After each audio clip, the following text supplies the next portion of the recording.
Bienvenidos a Tiempo de Ciencia, un espacio dedicado a comunicar los resultados y avances en materia de ciencia en la región del noroeste de México.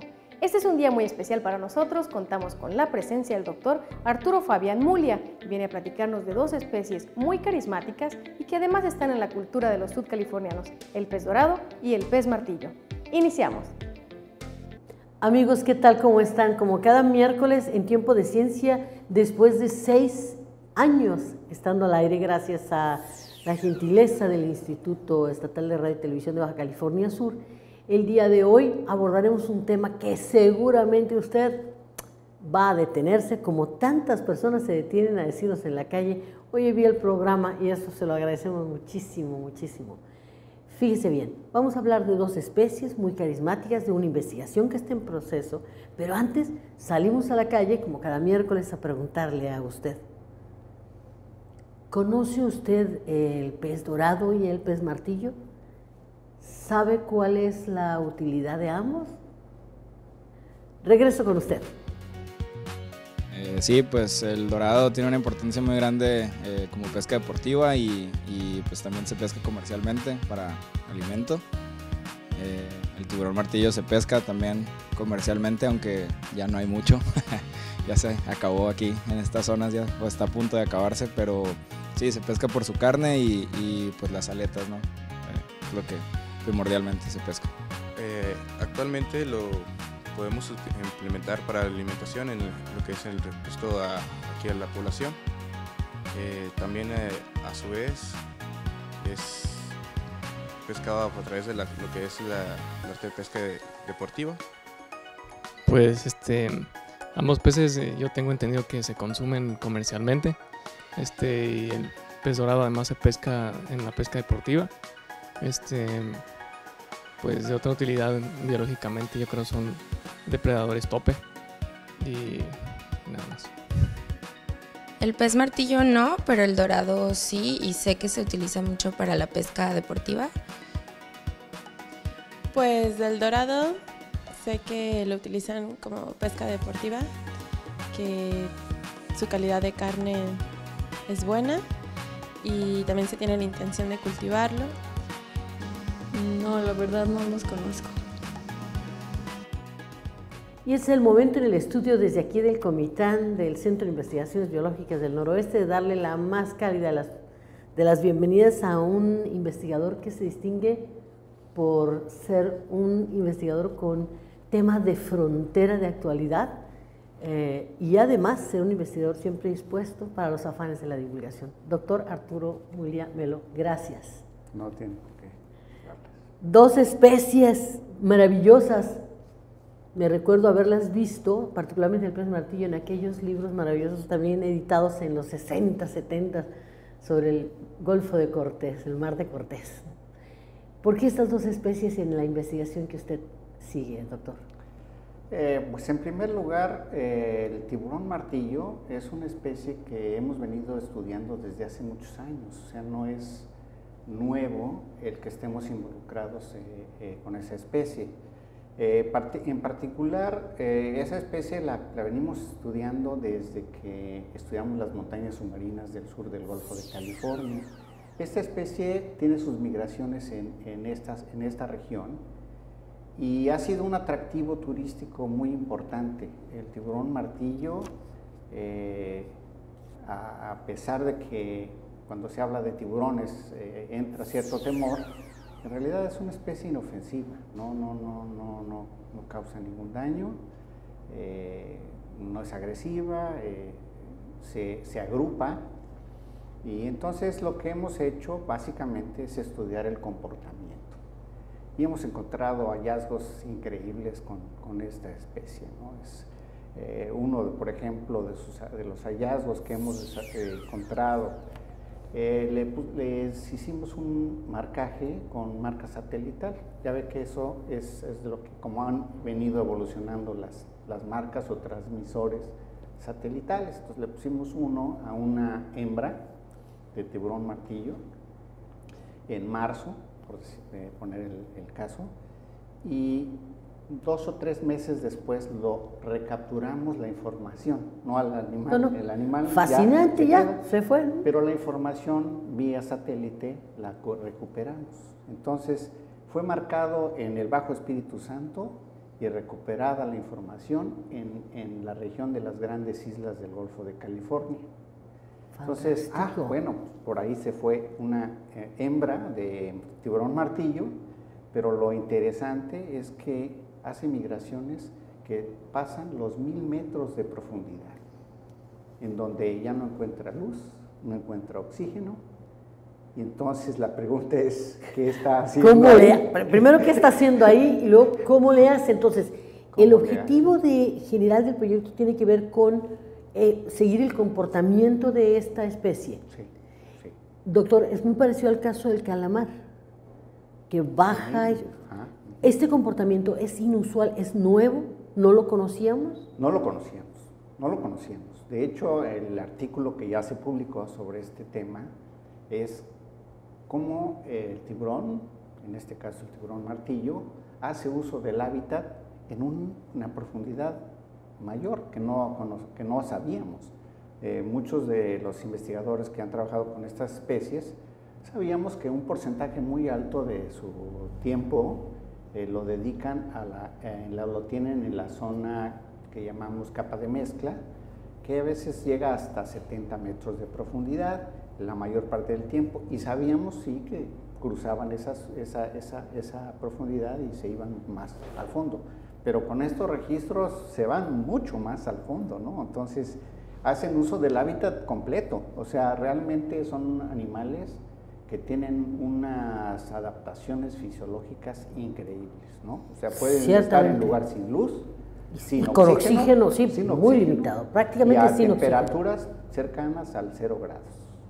Entonces, es impresionante, es muy impresionante, porque además también hablaría, bueno, estamos en la frontera de los temas apasionantes con usted, el cambio climático, ¿no? Por ejemplo, han encontrado, y me voy a referir a las 2 especies, aunque no hayamos hablado todavía del pez dorado, han encontrado indicios de algún comportamiento relacionado con cambio climático y estos cambios de hábitat, o esta banda ancha en donde se están moviendo. Definitivamente, ya hay reportes muy claros de los movimientos de varias de las especies, no solo dorado y tiburón, sino marlin y otras especies de pesca deportiva, de especies de pico, que hacen migraciones hacia el norte, ¿no? Cuando hay, por ejemplo, un fenómeno niño que es calentamiento, que bueno, de alguna manera relacionado con cambio climático, entonces hacen migraciones al norte y los encontramos a veces en zonas donde normalmente no existen. No existe. Y hay registros. Todo eso sí está registrado, hay publicaciones. Un autor que se apellida Norton ha registrado esos cambios, en particular en el dorado. En otras especies, yo en particular, pues he encontrado también registros para otras especies como el atún, aleta amarilla, en donde tenemos registros muy interesantes desde el Pacífico Sur hasta el Golfo de California. Entonces ahí es un caso también muy interesante de cómo el cambio climático, los fenómenos climáticos de gran escala afectan a las poblaciones y cuál es realmente el comportamiento. O sea, las especies se adaptan a eso y finalmente le sacan beneficio. Que a veces piensa uno, cambio climático, destrucción, le va a dañar. No, y al principio así era, los científicos pensaban, la baja en las capturas es porque el fenómeno le causó problemas. Pero nuestros resultados, mis resultados en el atún aleta amarilla, son de que al contrario, le saca provecho. Entonces, es decir, se estresa, sí, pero busca la forma de adaptarse. Sí, definitivamente. Por ejemplo, en el caso del atún aleta amarilla, se beneficia porque en su estrategia migra hacia el fondo y queda fuera de la captura de los barcos grandes como los cerqueros. Claro. Entonces, pero eso no lo hace para evadir a los barcos, sino lo hace porque el clima marino le está afectando, entonces abarca una zona más amplia hacia profundidades, Entonces las redes de los barcos no les afectan. Entonces aparentemente bajan las capturas, pero en realidad ahí están. Sí, lo que pasa es que están escondidos. Y eso les permite que en el corto tiempo se reproduzcan. Hay un repoblamiento. Y hay un repoblamiento y viene un reclutamiento y le sacan provecho. Al rato tenemos mejores capturas. Estamos en tiempo de ciencia. La maestra Cintia Castro está averiguando los resultados de una investigación del doctor Arturo Fabián Mulia acerca de dos especies que nos gustan mucho, el pez martillo, el pez dorado. Quédese con nosotros porque al final de la entrevista tenemos el resto de nuestras secciones en tiempo de ciencia. Continuamos. Fantástico. Entonces los registros ahí están. Pero bueno, debido a estos nuevos comportamientos, toda la tecnología que está a disposición es verdaderamente útil, porque yo me imagino tratando de mostrar esto hace 40 años, verdaderamente, y esto ha arrojado, por supuesto, información que ahí estaba, pero que hasta ahora podemos tener acceso, ¿no? Ciertamente. Doctor, el dorado es un pez que ha causado polémica en más de un sentido. Primero, en Baja California Sur, particularmente, la pesca del dorado está considerada dentro de la pesca deportiva. Hace tiempo, el hecho de enunciar que había una población importante de dorado puso en alerta detonaron varias voces. ¿Cuál es la opinión que hasta ahora pudiera usted, como científico, dar respecto al poblamiento de dorado, a la población y a su posible comercialización? Bueno, creo que tenemos que dividir un poquito el asunto en dos temas. Uno que es que el proyecto es de ciencia básica. Bien. Ciencia básica porque la falta de conocimiento a las autoridades no les permite tomar decisiones. Bien. Entonces, ¿qué necesitamos? Conocer más, saber más del recurso, saber más de dónde está, saber más de qué tanto es. Y de esa manera ayudamos a que la administración, al manejo de la pesquería, pueda tomar decisiones en términos de si va a seguir siendo una especie restringida a la pesca deportiva o se va a abrir hacia otras posibilidades. De hecho, yo no sería tan, no me gusta que se caiga en el extremo. ¿Por qué? Porque de todos modos se está haciendo uso de ese recurso. A esto le llamamos pesca incidental. Con otras pesquerías, el dorado también es capturado, con palangre y con pesca artesanal. O sea, el dorado es sujeto a varias pesquerías, no es exclusivo de la pesca deportiva, aunque la ley no permite que sea dedicada la pesquería a esta especie. A la captura comercial ya. A la captura comercial, no. Doctor, pues, estas especies, volviendo en el caso concreto del pez martillo, y esta investigación es a largo plazo, es decir, tiene un trecho largo que caminar todavía. ¿Por qué es importante el pez martillo, por ejemplo, en una región como Baja California Sur y sus alrededores? Sí, bueno, en primer lugar, debemos considerar en términos ecológicos que es una especie clave, ¿sí? Está especie clave dentro de la cadena trófica. Cuando alguien sustrae de la cadena trófica, de la pirámide de la cadena trófica un elemento, la cadena comienza a sufrir deterioro. Entonces, de entrada, debemos propiciar la conservación del recurso. Sabemos que se está capturando, con o sin permiso. Para consumo. Para consumo, como tiburón. Particularmente la pesca artesanal, ¿no?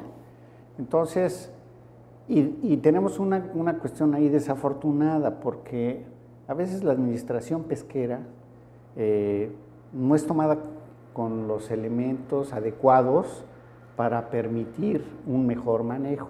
¿A qué me refiero? Me refiero a que a veces la pesca o la administración de las pesquerías se va al extremo de decir, no, esta especie está en riesgo, ¿verdad? Sí. Bueno, todos estamos de acuerdo en eso, pero la medida es veda total. Sí, sí, no hay un criterio. Y esa veda total nos trae un problema, que no sabemos cuánto es la pesca clandestina, ni nada de eso. Entonces, existen otros mecanismos para agenciarse de información que sí te permita al administrador tomar medidas, como cuotas, Claro. permisos con cuotas, para comenzar a tener registro de lo que está sucediendo en la realidad. Y esas cuotas, si se cubre la cuota y nos pasamos, quiere decir que algo está pasando. Si no llegamos a la cuota, quiere decir que la población no es tanta. Hay alerta, ¿no? Y entonces ahí podemos comenzar a tomar medidas. Pero eso es algo que corresponde ya a la administración de la pesquería y son estrategias de manejo. Entonces, Digamos, son políticas públicas, y este es el terreno de las y todo políticas determinado públicas. ya en políticas públicas para el manejo de estos recursos, que son muy importantes, ¿no? Finalmente, doctor, este resultado ha sido publicado parcialmente. Sí. El esfuerzo desde el CIBNOR, ¿dónde queda? ¿En la publicación, en la divulgación? ¿Hay alguna propuesta de política hacia una Sí. norma? Sí, Sí, bien, definitivamente cuéntenos. sí. Sobre todo en el caso, el tiburón ya está muy conocido y muy discutido y hay muchas alternativas.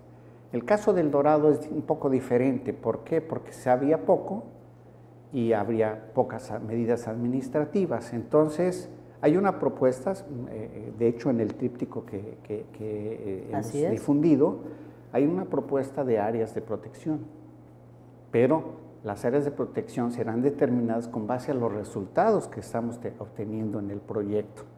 Y el proyecto, ahí sí creo que vale la pena decirlo, estamos siendo pioneros en el tipo de registro que estamos haciendo.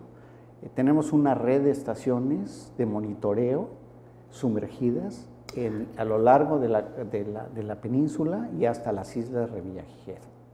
Entonces tenemos una red de estaciones y esto se correlaciona con marcado, con el uso de transmisores ultrasónicos que les ponemos a los peces y los soltamos y ellos nos dicen por dónde se van. Entonces, ¿por dónde se van y cuáles son más o menos sus hábitos? ¿no? Entonces, hay un proyecto muy interesante aquí en particular que hemos desarrollado en los últimos meses, que es una tesis de maestría. Tenemos tesis de doctorado, maestría y licenciatura, todos a sus niveles. Uno de maestría tiene que ver con marcado y seguimiento, o sea, es otra metodología, que es le pones el transmisor y lo sigues a donde vaya, durante un tiempo razonable, para que la información sea válida. Pues eso ya lo tenemos hecho en los últimos meses. Esta tesis se va a terminar al final del año. Habrá que y esperar. ya hay resultados muy interesantes, sobre todo en la Bahía de La Paz. Marcamos un número razonable de individuos y les dimos seguimiento. Otro asunto que también tiene que ver, así y rápidamente lo comento, es que existen esto que le llaman en inglés FADS, que es Fishing Aggregating Devices, que es en español serían mecanismos de agregación para peces, que son fabricados con materiales naturales, pero lo que hacemos nosotros es poner monitores abajo para saber qué es lo que están haciendo, cómo se están formando esos cardúmenes de dorado. Entonces eso lo estamos poniendo artificialmente también, es adicional a lo que es el comportamiento normal. Entonces estamos trabajando a nivel de tecnología de frontera, tenemos un grupo muy consolidado. Este es un proyecto de grupo, no es un proyecto individual, es un proyecto de grupo, intervienen varias instituciones, la Universidad de Davis, CICIMAR, el Centro de Investigación Multidisciplinaria de Jalisco y CIBNOR, por supuesto. Pues, doctor, como siempre es un privilegio tenerlo y siempre me da la sensación de que el tiempo nos mata, pero es una pequeña probada del mucho trabajo que se está haciendo de muy buena investigación de calidad y de factura en CIBNOR, y sobre todo acercarlo a usted, querido televidente, a estas dos especies seguramente que usted tiene muy frecuentemente en sus charlas, sobre todo las amas de casa, ¿no? Vamos a comernos un dorado. Sabemos que se consume, pero sobre todo saber cómo funcionan sus mecanismos de adaptación, cómo es su biología, hacia dónde van las cosas. Esa es tarea de los investigadores del CIBNOR. Doctor, encantada, muchísimas gracias. Y a usted, quédese con nosotros, que a este reloj todavía le faltan muchos tiempos y muchos segundos para esto que es el momento de la ciencia en Baja California Sur del CIBNOR.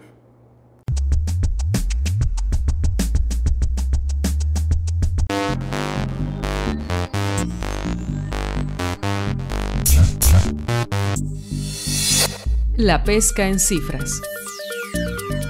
Según la FAO, la pesca de captura y la acuicultura suministraron al mundo unos 148 millones de toneladas de pescado en 2010, con un valor total de 217.500 millones de dólares. 128 millones de toneladas se destinaron al consumo humano y, según datos preliminares para 2011, la producción se incrementó hasta alcanzar los 154 millones de toneladas, de los que 131 millones de toneladas se destinaron a alimentos. Las cifras de 2010 señalan que el consumo de pescado seguirá aumentando hasta alcanzar los 18.6 kilogramos per cápita al año. Según información generada en el Programa de Ecología Pesquera del CIBNOR, México está entre los primeros 20 países en producción pesquera, con alrededor de 1.4 millones de toneladas anuales, que significan el 1.5% de la captura mundial. El sector aporta alrededor de 0.7% del PIB nacional y emplea cerca del 1.3% de la población ocupada. En CIBNOR, 20 investigadores están adscritos en el programa de ecología pesquera y trabajan para usted. Ciencia cotidiana.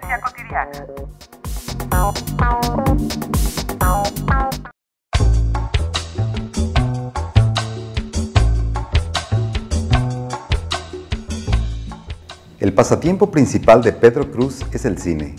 Dice que le gustan especialmente de suspenso y terror. Por otro lado, toda su vida le ha gustado hacer ejercicio, nadar, correr. Con entusiasmo nos cuenta que los últimos 5 años en sus fiestas de cumpleaños, él, sus familiares y amigos se han disfrazado con temáticas. Pedro Cruz asume que tuvo conciencia de ser científico hasta el final de la carrera de biología marina e inicio de sus estudios de maestría, en donde comenzó a experimentar con la almeja catarina. Desde hace casi 20 años ha trabajado en acuicultura, pesquerías y genética, con la idea de ayudar a definir en términos genéticos diferencias entre grupos de organismos. Así, han logrado caracterizar diferencias genéticas entre poblaciones de peces, almejas, ostiones, camarones y abulones. Todo esto para que se aprovechen mejor los recursos, que los pescadores y acuicultores reconozcan que los organismos están adaptados a ciertas condiciones ambientales y por ende no se deben mover de un lugar a otro. Para realizar esto, lo que hacen es sacar el ADN a los organismos y desarrollar los marcadores moleculares que no son más que huellas genéticas que les permiten distinguirlos. Él es el Dr. Pedro Cruz Hernández, orgullosamente científico joven mexicano que trabaja para usted.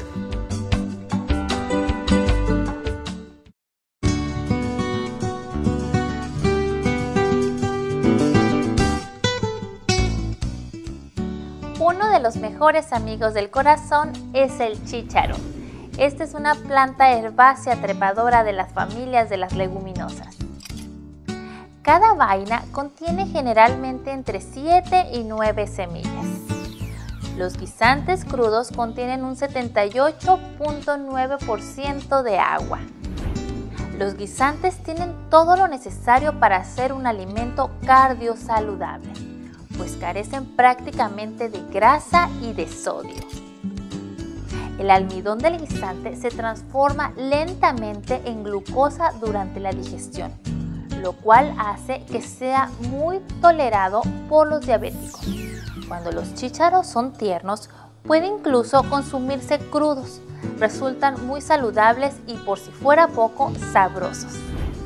Por su riqueza en proteínas, vitaminas y minerales, los chícharos son un alimento muy apropiado para las mujeres embarazadas y en etapa de lactancia, ya que son valiosos por su contenido en folatos que evitan las malformaciones nerviosas en el feto. Este es Tiempo de Ciencia, le invitamos a consumir chícharos.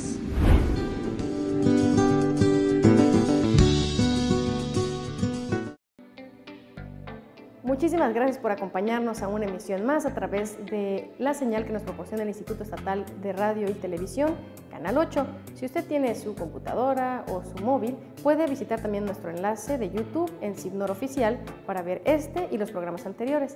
Lo esperamos la próxima semana.